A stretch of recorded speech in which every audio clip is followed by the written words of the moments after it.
young back cut down the defensive end, but there's a beautiful banana. There's 3 quarterbacks in this football team. Whichever one starts. Whichever ones don't, we'll back them up. Period. Cut and dry. Next. Are you not entertained? Is this not why you were here? Yeah, well, you know, that's just like your opinion, man. Welcome to the TW Podcast. This is our 7th episode. Today I am up in the podcast studio per se. It is probably about 85 degrees outside right now. I am actually sweating, which doesn't take me much to sweat. You know, I'm a big guy. So, but it's starting to get warm out there in Michigan, people. It's time to get a little bit excited. It's time to get some golf going. Time to get out and about instead of, you know, being kind of locked down. So it's time to get a little bit excited. You know, this is the time of year where it's starting to flip to summer. All right? Get excited for the summer. But on this week's podcast, we're going to talk a little bit about the match 2, which was a golf match played this weekend with Tiger Woods and Peyton Manning. That was one team. And then the other team was Phil Mickelson and Tom Brady. So we'll talk about that a little bit, as well as we will talk about kind of my thoughts of The Last Dance, which was a 10-part documentary series that ESPN had. So, and as always, we'll have the Netflix movie of the week. As always, we'll have 3 and Out. So let's get right into the podcast. All right, the match 2. All right, this is coming from the match 1, which was played probably a year and a half ago. It was just Phil versus Tiger, and it was a great watch as well. But the match 2 was a hit for me everywhere. All right, there was some turmoil. You know, the rain was coming in. The the dark clouds. At one point, they said it was so dark out there, but it looked like it was light on screen with the way they can do some effects. It was just kind of like, wow, all right, there was a little bit of turmoil out there. The camaraderie, just the brotherhood out there.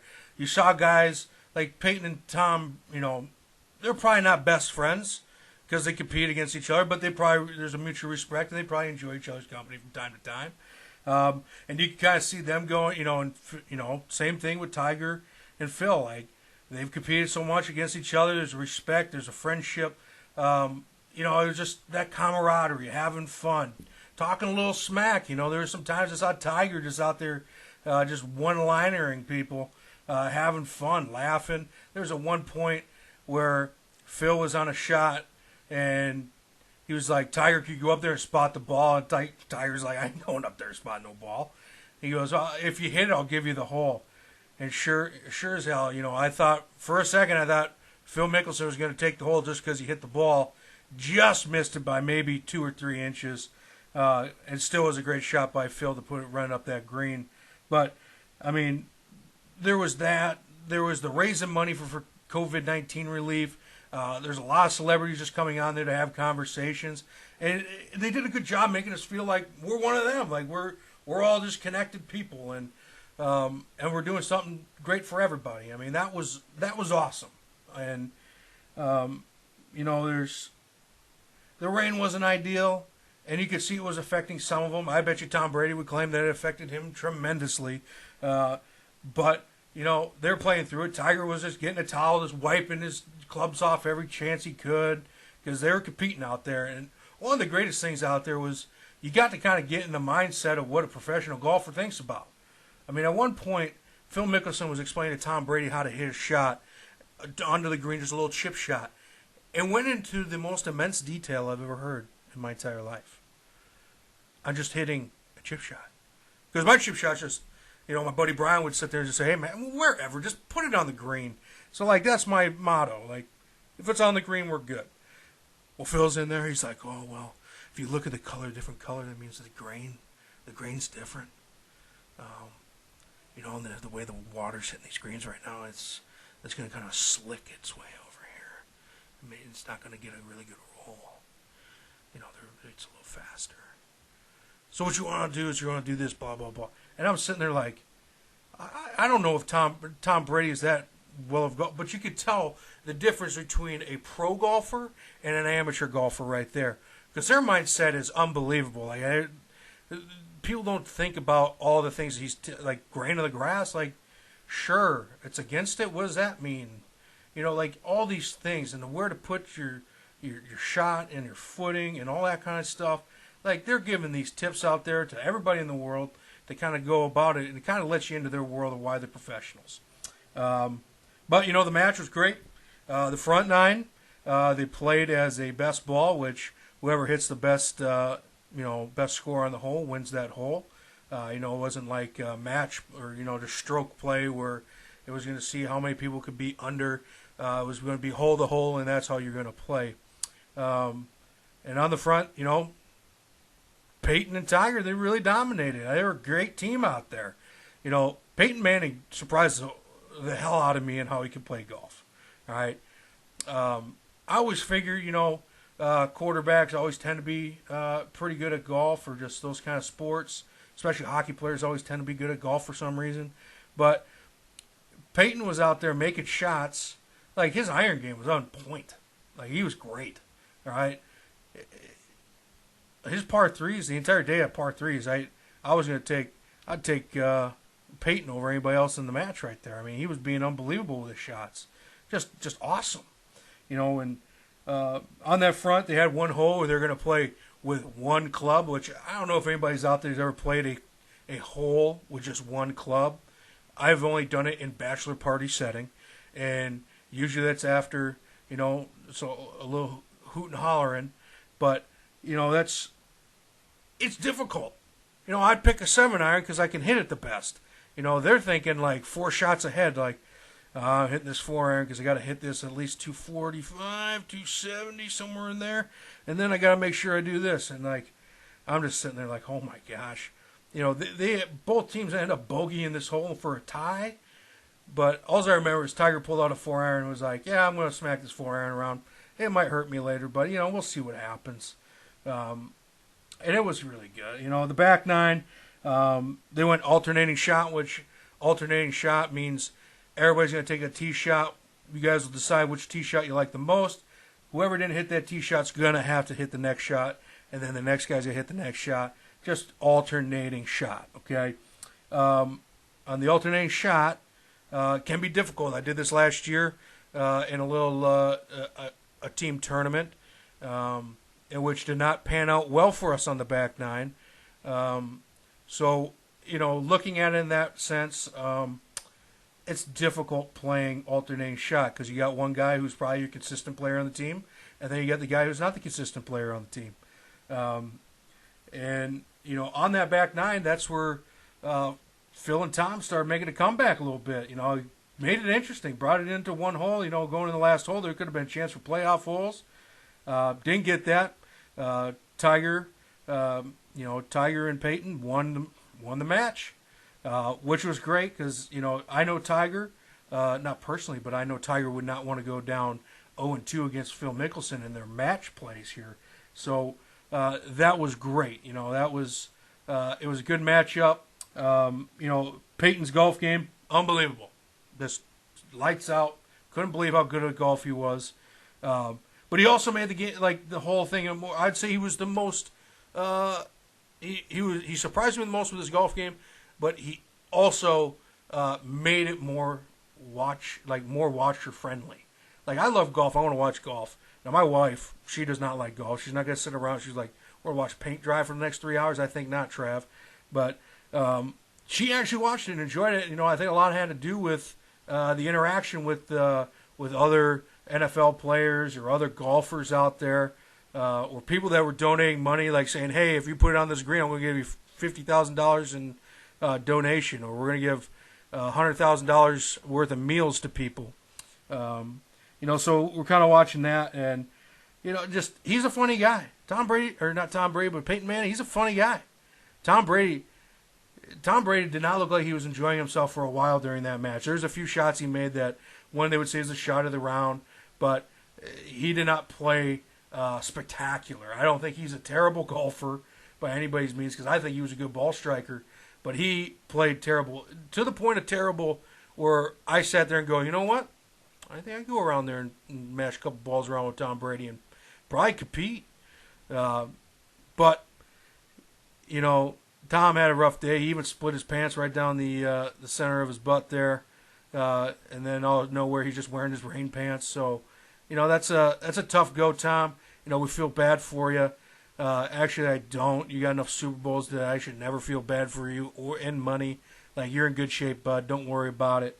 But you guys did a phenomenal job, all four of you guys, and everybody who's involved in that thing. I mean, they raised $20 million in aid for COVID-19. I mean, that's just unbelievable in itself. I went on to the site and I donated some money so I could put in for the sweepstakes to get putting lessons from Tiger Woods. We'll see if I get there. I highly doubt it, but we'll see. You know, we'll see. I hope I do. I'd like to go meet Tiger and take a little putts. You know, a little TW and a little TW out there would be a good thing. But that was match 2. Loved it. All right, I want to talk about The Last Dance now, all right? This was a 10-part Sunday, basically turned into a ritual for me. It was a religion, all right?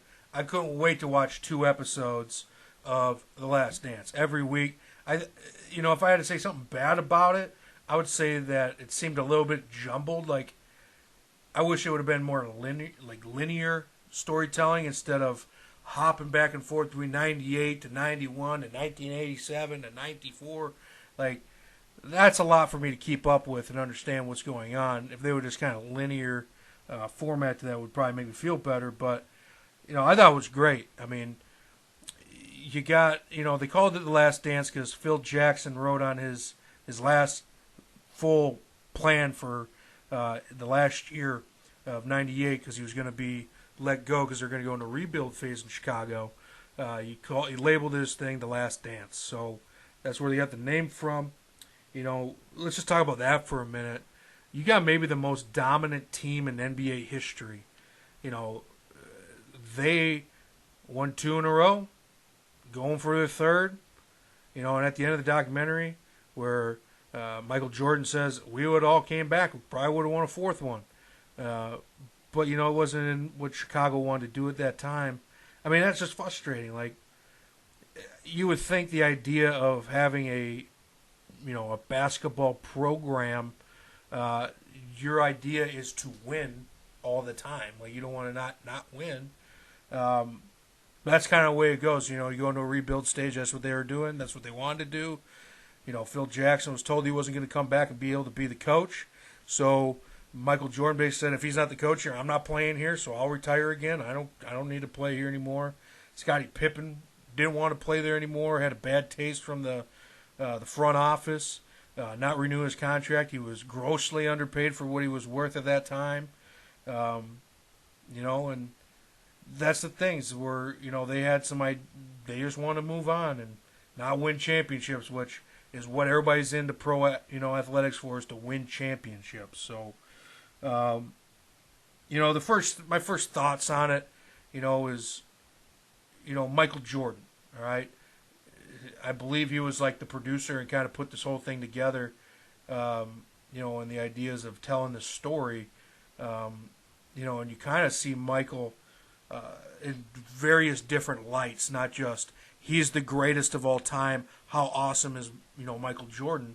So we're sitting there and I'm watching, and you see the kind of preparation and time he puts in to being a great athlete and being the best of all time. Like, you see him put in the work, you see him pulling his teammates. You know, that's, you know, some people were labeling Michael Jordan as kind of a jerk to his teammates because he was hard on them. But I can tell you this, any leader in anything, if they're not hard on you, that means they don't expect a lot out of you. And they don't want you to get better. You know, Michael Jordan wanted everybody else around him to raise to the level that he was going to prepare. That guy was a workaholic, all right? And just wanted to be successful. He only wanted to win. He didn't want to lose anything. He didn't want to lose a game. I mean, they showed him playing a game of just throwing a quarter against a wall. Who could throw it closest without hitting the wall? And he was playing that with the security guards, like that. And he was competing. Like, he would get mad if he didn't win. Like, that's the approach that he takes in life. And for most successful people, if you're not always trying to compete, then it's frustrating, all right? Because being around people who don't compete is the most frustrating thing ever. And you could see Michael, when he found people he didn't think were competing, how he really did not like them in the documentary. Like, that's the way things are going to go. But, a lot of people think that Michael Jordan was kind of a jerk. I just see a guy who at times was a jerk, and that's what you need to be when you're in the position he was. And, I never thought at any point in time he was an egomaniac. I mean, let's face facts. If you want to win the game, you put the ball in Michael Jordan's hands. But it was not like Michael Jordan had to sit there and say, I had to take every game-winning shot. I mean, there was that one where he's, I can't remember the guy's name right now, but he's like, hey, man, this is your chance. And he kicked him the ball, put up a 3 and won the game. Like, Michael Jordan's a good teammate. Like, at the time, the biggest thing is, if everybody could talk about Michael Jordan in a free sense, how they felt that he was as a teammate, would be a very thing to elaborate on there.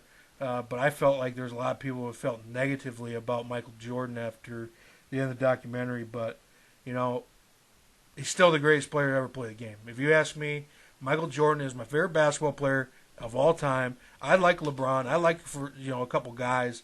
But Michael Jordan is the guy in the NBA of all time. All right? Then it kind of go, Scottie Pippen, all right? I hold Scottie in a high regard until I saw the one episode where he was all pissy he wasn't going to be able to take, like, the game-winning shot or something like that, and he just decided that he was going to sit. Like, I'm going to sit. I'm not going to play. I'm not going to play. Like, that's probably the only time he said he did in his career, and he knows it was bad, but, like, you never do that to your team.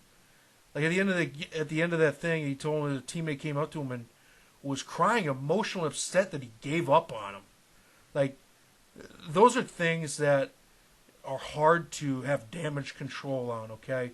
When you just act out of your own ego, that's what's going to happen. You're going to break some relationships, and, he kind of did to that point. Now, he came back and became a great teammate. Scottie Pippen is a very good basketball player. And Michael Jordan said it, he's like, nobody would talk about me if I didn't have Scottie Pippen. And you could tell that they were great teammates to each other. Afterwards I heard that maybe Scottie was a little mad the way he was kind of portrayed in the documentary. Was kind of mad at Michael for it. But, that's the way things go. Now let's talk about Dennis Rodman a little bit, okay? The bad man, okay? Now, Dennis Rodman, in my mind,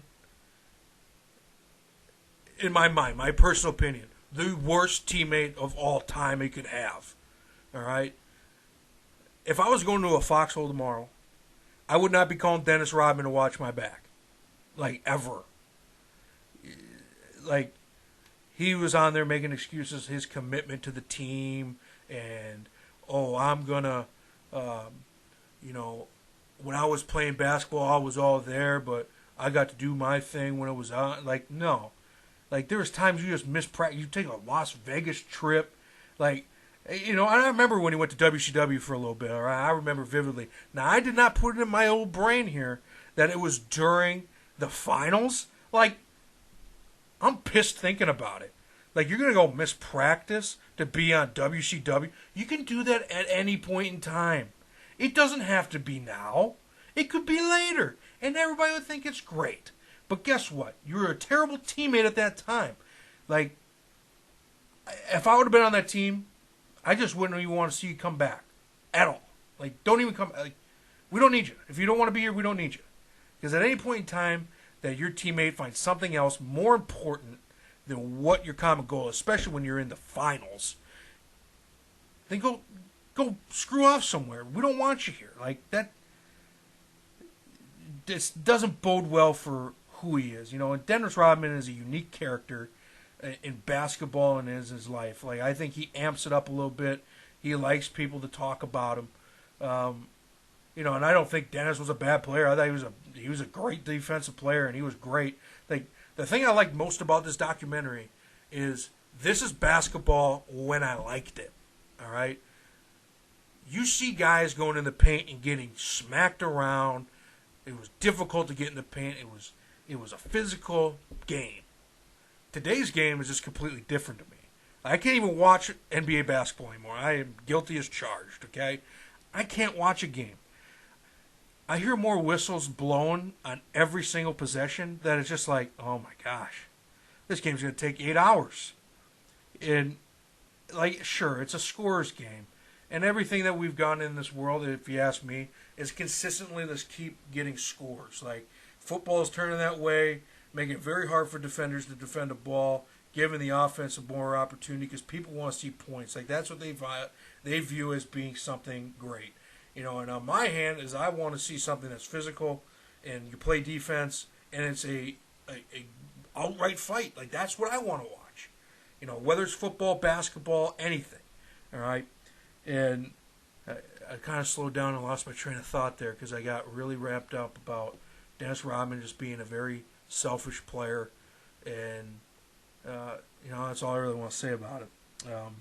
But, you know, all together, that was a great documentary. That was something for 10 weeks that we got to look forward to. And when it was kind of gone, I was just kind of like wind out of my sails. Like, oh, man, it's over. This is rough.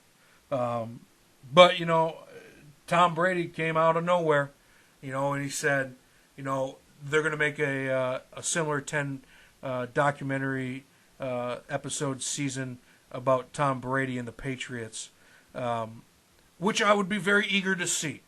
And I actually said it right away that after this, the next biggest dynasty of all time I would want to see is the New England Patriots. Now, I don't think that'll actually happen until Bill Belichick is not a head coach in the NFL.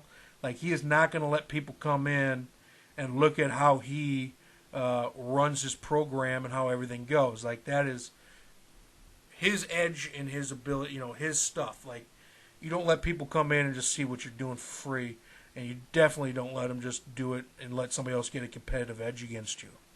So I'm interested to see how that goes. Like for Phil Jackson, like, he hasn't coached in a few years. Like, if they take away some of the stuff that he does, that is what it is.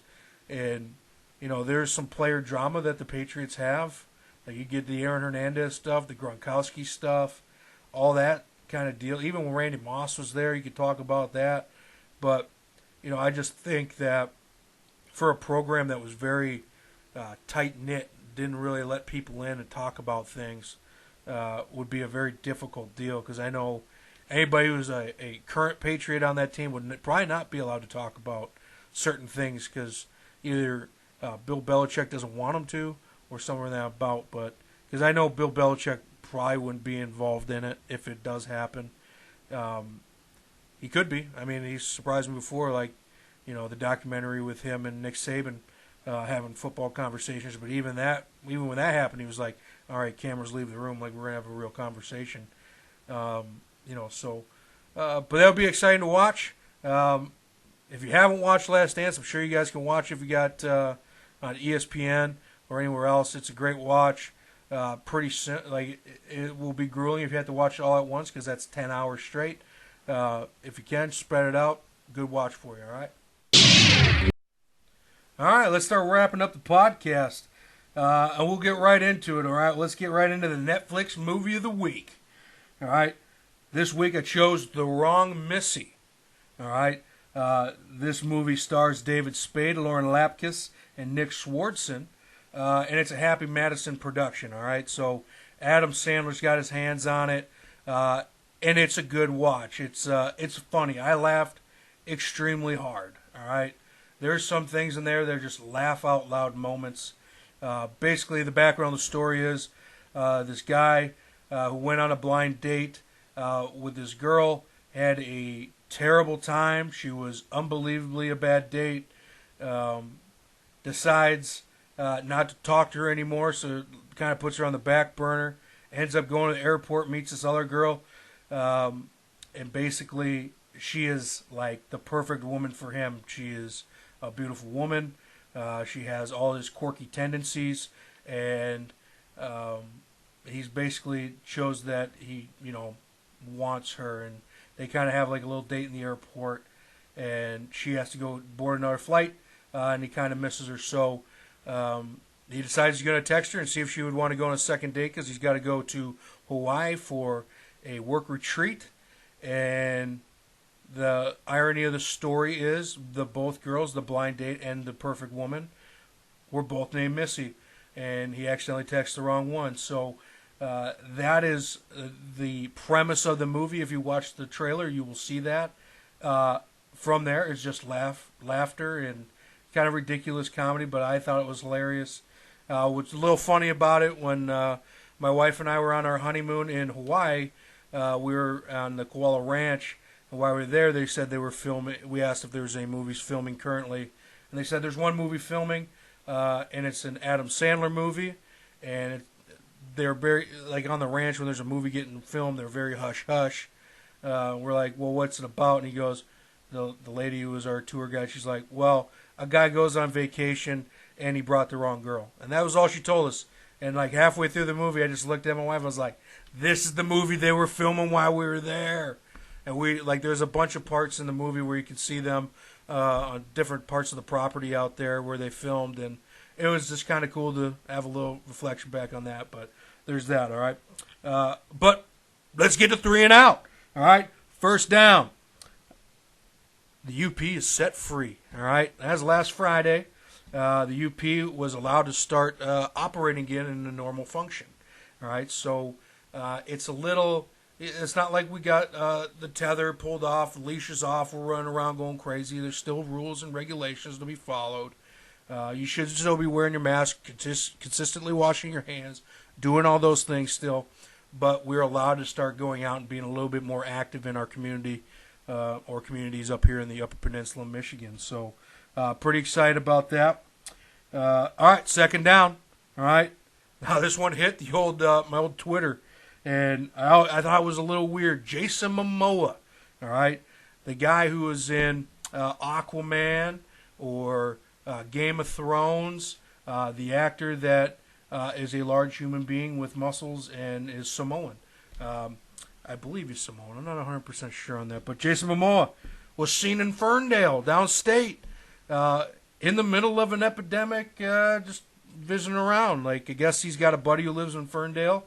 Decided he was going to stop by and see his buddy, and was just down there visiting. And then he kind of felt bad. I read a little article. He said he felt bad because he kind of drew a crowd, and people started crowding around, giving poor CDC, advice there. So, he kind of had that moment where he felt a little bad, but, actors and celebrities, they're real people too. They got friends that you don't know about coming around visiting them, all right? But here we go, third down, all right? Now, this Monday was Memorial Day weekend. Not this Monday, this whole weekend was Memorial Day weekend, but Memorial Day was this week. And some people kind of get confused on what Memorial Day is. Some people think it's, looking at all veterans, like it's Veterans Day or something like that. Memorial Day is meant for the people who, we're honoring the men and women who died in the military. So, I remember on Memorial Day when I was a young kid, we'd always go out to my great-grandfather's grave and pay our respects and our honors to him. But I just want to publicly out there say, it was a day of remembrance and everything like that, and the people that sacrificed the ultimate sacrifice of their lives for our country, unbelievable. Thank you guys so much. Thank you to everybody out there still today that defends this country and everything like that. But that's this week's podcast, TW Podcast. Sorry I missed a week again. This was, every now and then I just get too busy to get an episode in. So, but thanks for tuning in. Hopefully get you guys another episode next week. Y'all have a good one.